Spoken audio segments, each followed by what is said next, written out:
Nama saya Elika Meni Josefa Gabriel dari kelas E Prodipak dengan NIM 200101025. Video ini adalah video kampanye tentang peduli lingkungan dan video ini merupakan ujian akhir semester dari mata kuliah Pendidikan Karakter Kristen. Apa itu peduli lingkungan? Peduli lingkungan adalah sikap dan tindakan yang selalu berupaya mencegah kerusakan pada lingkungan alam yang ada di sekitar kita dan mengembangkan upaya-upaya untuk memperbaiki kerusakan alam yang sudah terjadi. Peduli lingkungan juga adalah suatu bentuk kesadaran seseorang terhadap lingkungan yang berupa tindakan yang berdampak positif terhadap lingkungan. Nah, di manakah kita dapat melakukan peduli lingkungan? Biasanya peduli lingkungan dapat dilakukan dalam lingkungan masyarakat dan sekolah, di mana nanti akan diadakan acara bersih desa jika di lingkungan masyarakat dan dilakukan Jumat bersih jika di lingkungan sekolah, guna menjaga agar lingkungan tetap bersih dan membuat semua orang nyaman untuk meninggali daerah tersebut, karena daerah tersebut itu sudah bersih. Kita harus peduli terhadap sumber daya alam dan lingkungan karena bentuk tanggung jawab manusia sebagai penghuni bumi, pengolah, dan pengguna sumber daya alam.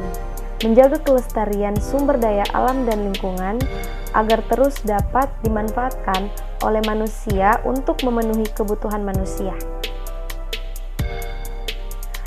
Contoh kegiatan lingkungan yang harus diterapkan sejak kecil yaitu sebagai berikut. Yang pertama itu membuang sampah pada tempatnya. Ini merupakan kegiatan yang paling kecil untuk kita peduli lingkungan. Yang kedua, kita harus berhemat menggunakan listrik dan air. Yang ketiga, kita harus mengenalkan 3R atau reduce, reuse, dan recycle. Menggunakan produk yang ramah lingkungan, belajar menanam pohon dan berkebun, dan yang terakhir kita harus berpergian ke alam bebas.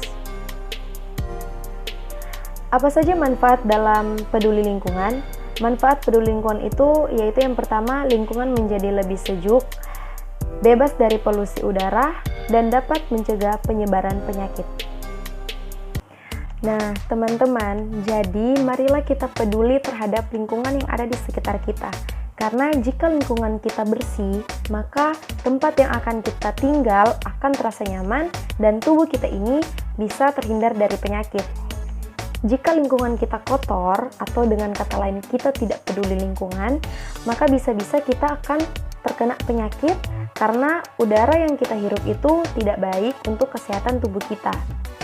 Nah, contoh kecil kita untuk peduli lingkungan itu yaitu kita bisa membuang sampah pada tempatnya. Ini merupakan contoh yang paling terkecil agar kita bisa peduli terhadap lingkungan. Nah, mungkin jika kita terbiasa untuk membuang sampah pada tempatnya, kita bisa terlatih lagi untuk melakukan tindakan-tindakan yang peduli terhadap lingkungan. Karena Tuhan Yesus juga menciptakan kita sebagai manusia untuk menjaga dan mengelola isi bumi ini terhadap lingkungan yang ada di sekitar kita. Jadi, marilah kita sama-sama peduli terhadap lingkungan yang ada di sekitar kita.